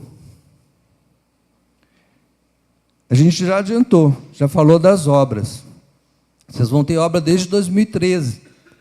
E aí, lá no orçamento de vocês, vai aparecer. Alguém já consultou o orçamento do seu município? Já? Quem já consultou? Estou vendo ele balançou a cabeça. 2, 3, 4. Tem obra lá para educação? Foi construída? Isso chama controle social.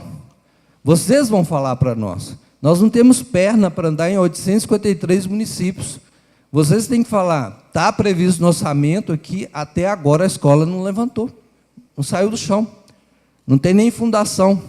Ou fez a fundação e a obra está parada. Por quê? O deputado falou que hoje, as parcerias que são feitas, né, os termos de compromisso que são feitos com o Estado, o que vocês estão fazendo em relação a isso? Eles não estão acontecendo, o Estado não está mandando dinheiro. Cadê a bancada mineira no Congresso Nacional? Cadê o deputado da região de vocês? O que eles estão fazendo? Eles vão chegar todos agora. Esse ano eles vão baixar aqui todo mundo aqui. Vocês notaram que eles já começaram a chegar, né? Pois é. Mas eu falei assim, deputado, o que o senhor vai fazer pela nossa região? Mas o que eu vou fazer? Eu falei assim, não quero, eu vou fazer isso. Não, não é isso que nós queremos, não. Olha o nosso projeto aqui. Ó. Nós queremos isso aqui. Alguém já mexeu com um projeto para educação aqui? Sem ser o projeto da sala de aula? Já? E deu certo o seu projeto? Você logrou êxito aonde? Seu projeto era de quê? Escola. Construção de uma escola com verba própria. E saiu. Muito bem. Não existe nada que a gente consiga dentro de orçamento sem projeto, sem planejamento. Todos nós temos que usar essa ferramenta chamada planejamento. E a gente precisa reunir. Eu vi de manhã aqui também que existem vários secretários aqui. Quantos secretários já fizeram reunião com os diretores da escola esse ano? Teve secretário que foi embora aqui? Estou vendo muito menos. Quantas vezes que o secretário visitou todas as escolas do município esse ano? Quantas vezes por mês vocês visitam as escolas?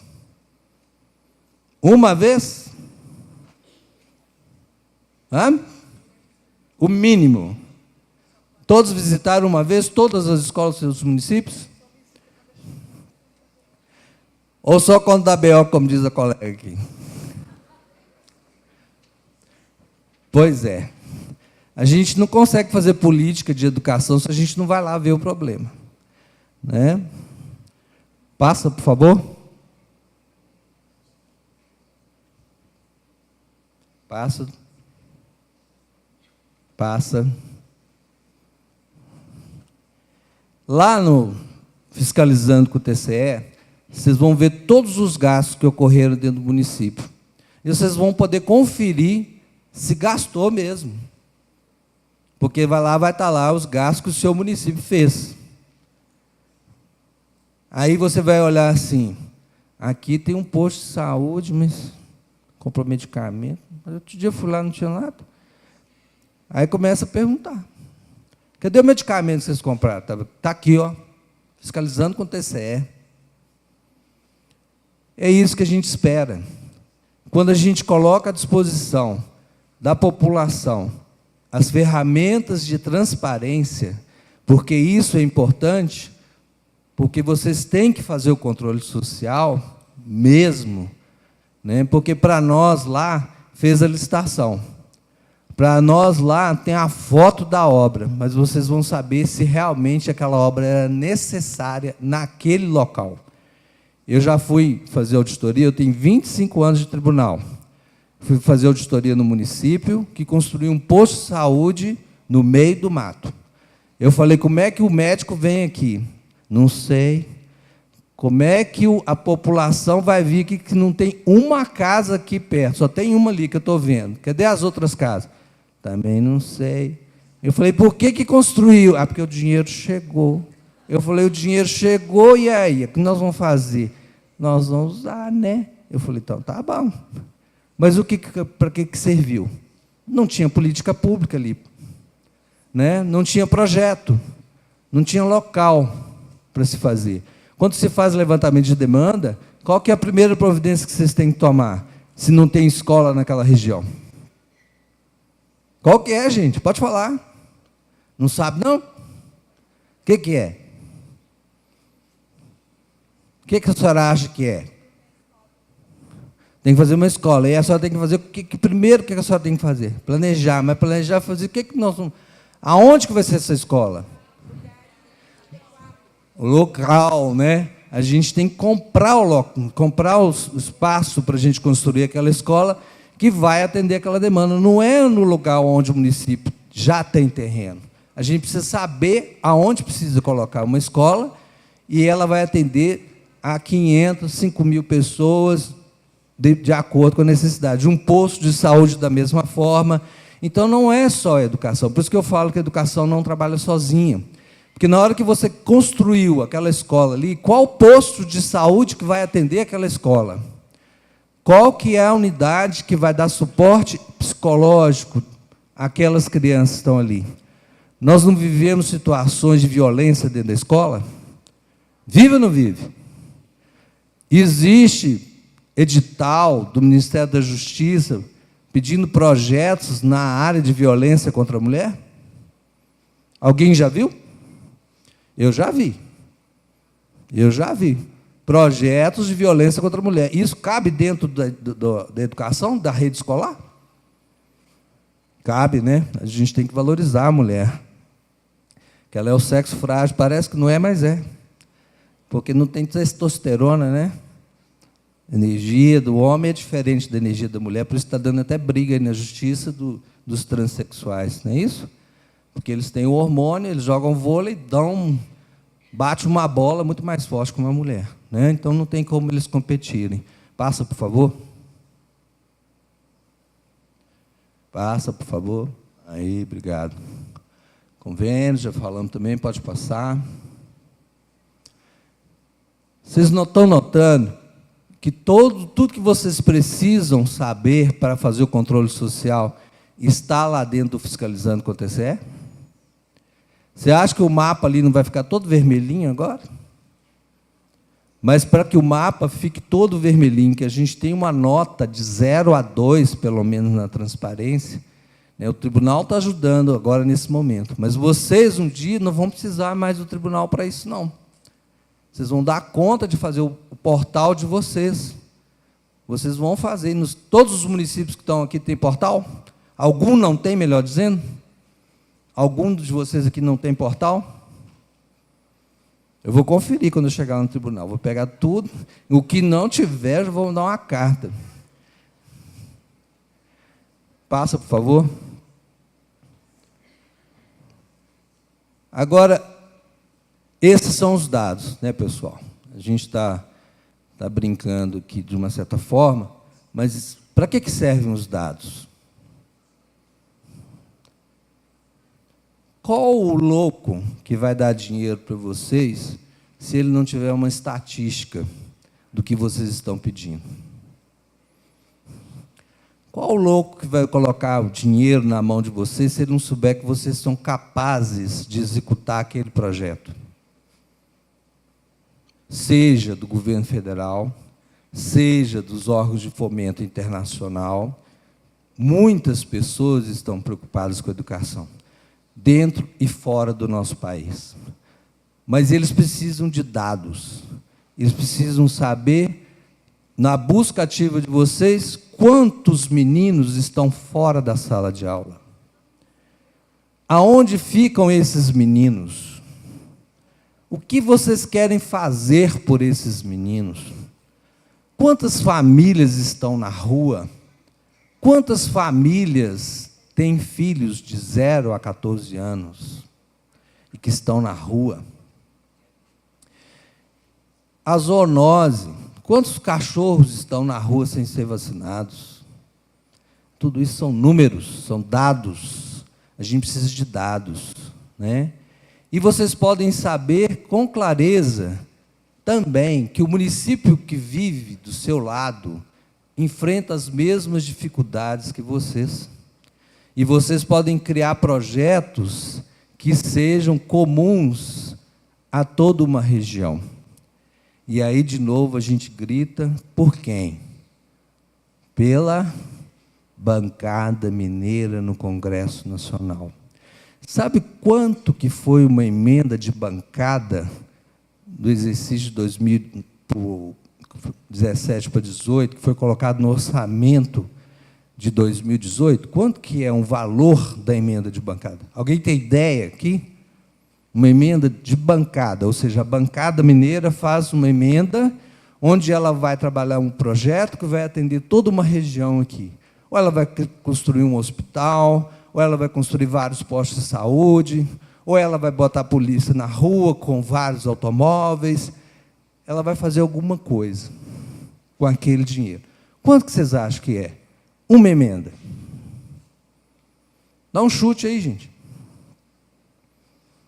Quanto? Milhões. Quantos milhões? 1 bilhão? 1 bilhão é muito. 120 milhões, uma emenda de bancada. Eles podem fazer, acho que, 6 emendas de bancada. Um deputado, ele teve 15 milhões, ou um senador, para gastar. Sendo que metade, eu acho que metade ou 60% desse valor tem que ser na saúde. O resto ele coloca onde ele quiser. Somos quantos deputados da bancada mineira? 76 deputados. E no nosso estado, também tem emenda parlamentar? Os deputados também podem fazer a emenda ao orçamento do estado? Pode. Do mesmo modo, vocês também podem ir lá buscar dinheiro com eles. Mas precisa o que ter? Números, dados, projeto. Então, vocês estão com a faca e o queijo nas mãos. Coisa que a gente adora, né? Queijo e goiabada cascão. Junta tudo. Vamos fazer uma emenda de bancada aqui. O que a gente está precisando aqui na nossa região? Ok? Vamos pensar. Vamos colocar isso no papel. Vamos chamar os secretários vizinhos. Vamos chamar os prefeitos vizinhos. A MM tem um jargão. Ela fala, somos 853 municípios. Juntos, somos muito mais. E é isso. Minas tem que ser junta.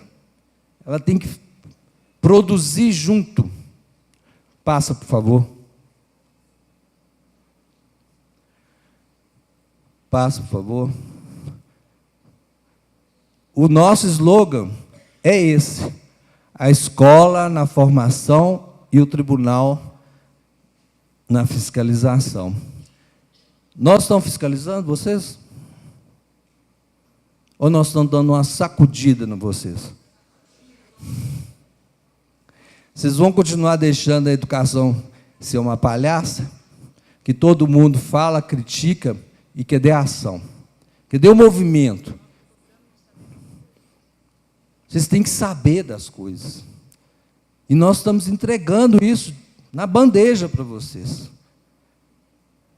Eu acho que vocês precisam acordar para esse movimento.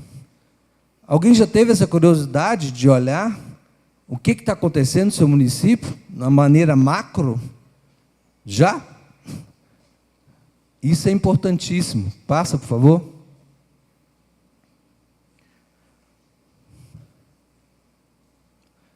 O acesso ao cidadão nos permite visualizar o relatório de satisfação de determinado município. Eu vou saber, quando o Naila fala aqui do nosso app, nós não criamos esse app para nós, não.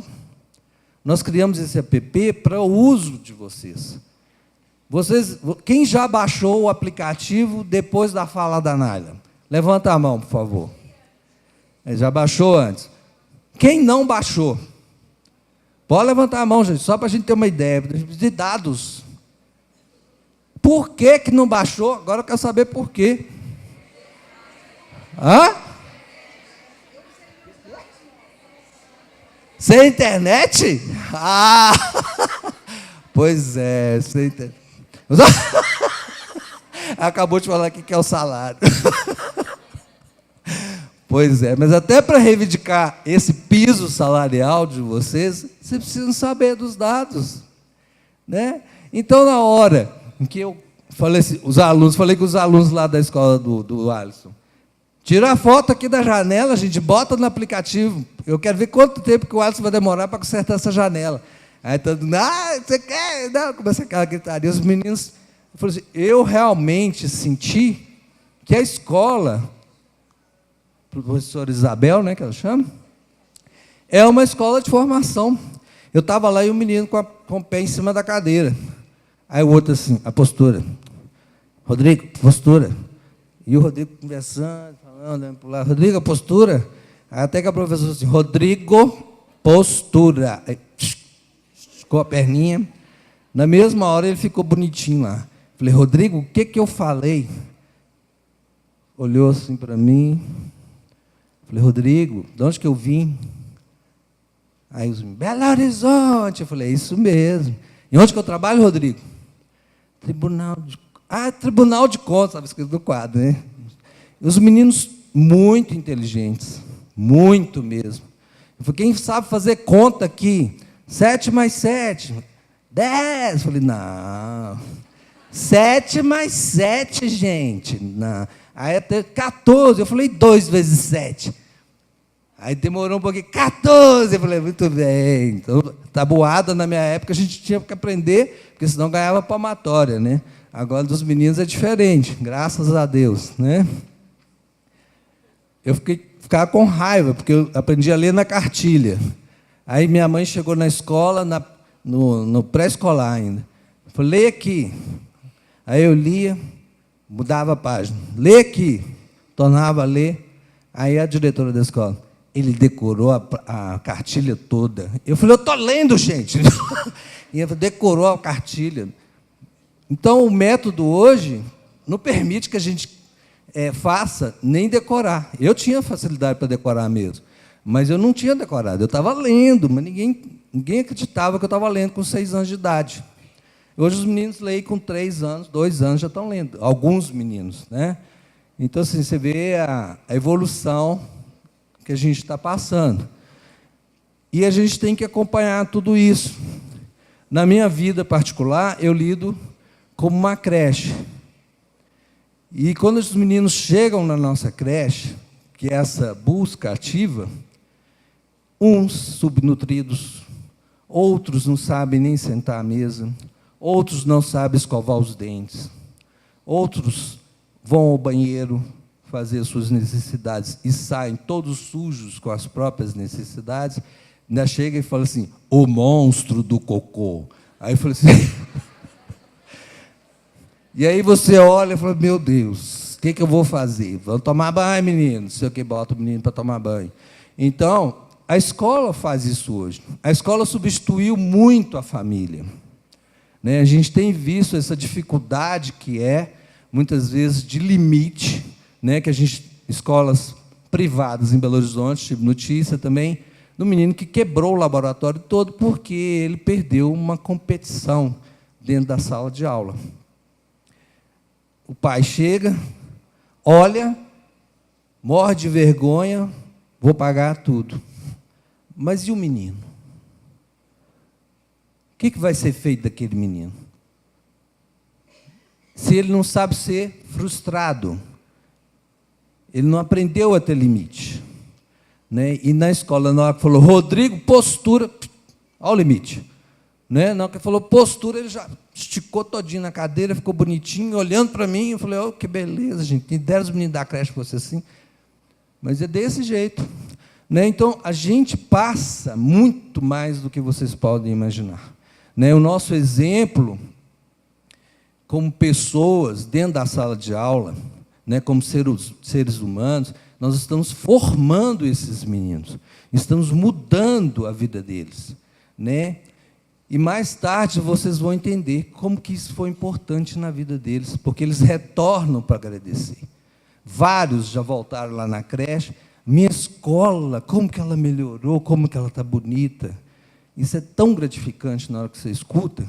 E os relatos de meninos que viraram pais e mães e que retornam para levar os filhos para estudarem lá, porque eles foram muito felizes ali. Então, educação é isso, é família, é envolvimento. Né? A gente não muda a educação sem usar os dados que o tribunal traz, sem usar muitas ferramentas que estão ao nosso dispor. Basta a gente levantar a cabeça, sair da nossa caixa. Né? Passa próximo, por favor. Próximo. Se eu... Ali, no nosso... A Naila começou a mostrar para vocês, mas tem uma aba lá na ponta do lápis que você consegue, você entrando como cidadão, né, você entra, está escrito lá, acesso público, relatórios. Você clica lá, você vai escolher o seu município, você quer saber quais são os relatos que foram feitos relativos a um assunto, uma categoria, banheiros, por exemplo. Que a gente pergunta, tem água no seu banheiro? Tem divisória das portas? Vai fazendo perguntas simples. O chão, o piso, a pia, o esgoto. A gente comenta tudo dentro dos nossos questionários ali. E aí vocês podem selecionar e ver, né, o que é que o relatório falou em relação ao seu município. Então, você tem esse dado. Ó. Abra relatórios, eu posso selecionar o que eu desejo saber por categoria, por município. Né? Se eu quiser saber de todos, eu clico lá, todos. Aparecem de todos os municípios. Aí vai aparecer categoria, banheiro. Aí tem um olhinho do lado assim. Você clica no olhinho, aparecem todos os relatórios relativos ao banheiro. Ou a biblioteca, ou a sala de computação, a quadra. Então, vocês vão conhecer, mesmo sem ir na escola, todos os dados daquela escola. Mas, para que isso aconteça, quem não baixou, tem que baixar. Quem tem filho na escola pública aqui?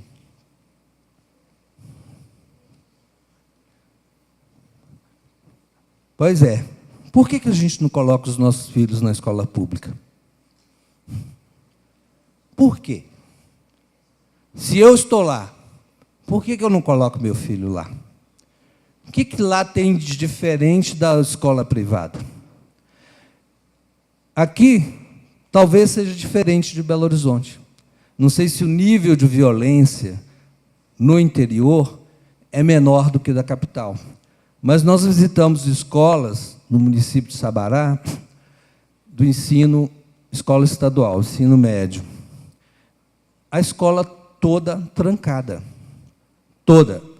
Para ir no banheiro, você tem que pedir a chave do banheiro para a secretária da escola. Porque os meninos estavam fumando maconha dentro do banheiro. Né? Então, a forma que eles acharam de resolver esse problema foi trancando todas as portas. Não tem papel higiênico. Eles têm que ir lá pedir papel higiênico para poder ir ao banheiro. Só um pedacinho.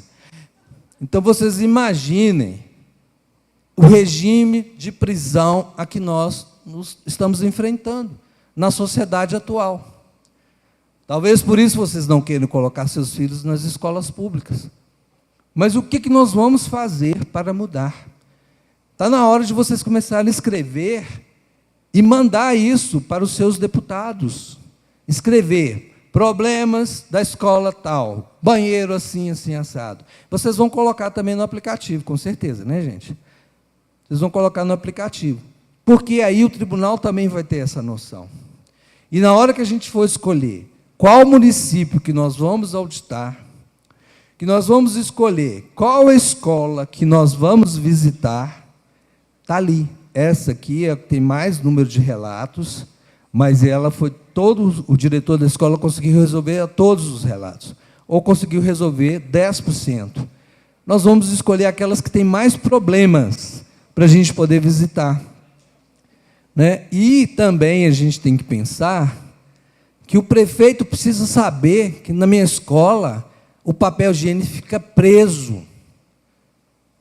O Calil tem que saber, o governador, como a escola era estadual, o Pimentel tem que saber que naquela escola ali, por problemas de segurança, a escola fica com o banheiro trancado. Porque ele não sabe, e nem o secretário sabe, porque é muito grande o estado. Mas vocês, no espaço do município, a notícia corre muito mais rápido. Usem a informação, mas para ele saber tem que estar lá no aplicativo. E vocês é que têm que reivindicar que o prefeito, a adesão do prefeito ao nosso aplicativo. Ele tem que fazer essa adesão também. No momento futuro, talvez o tribunal solte uma instrução normativa falando que todos os municípios têm que aderir ao nosso aplicativo. Mas vocês é que são população, vocês é que votam aqui. Não somos nós que estamos lá em Belo Horizonte. Vocês é que têm que chamar a atenção para a necessidade de correção das escolas de vocês, para vocês confiarem em deixar seus filhos dentro daquela escola. Passa, por favor.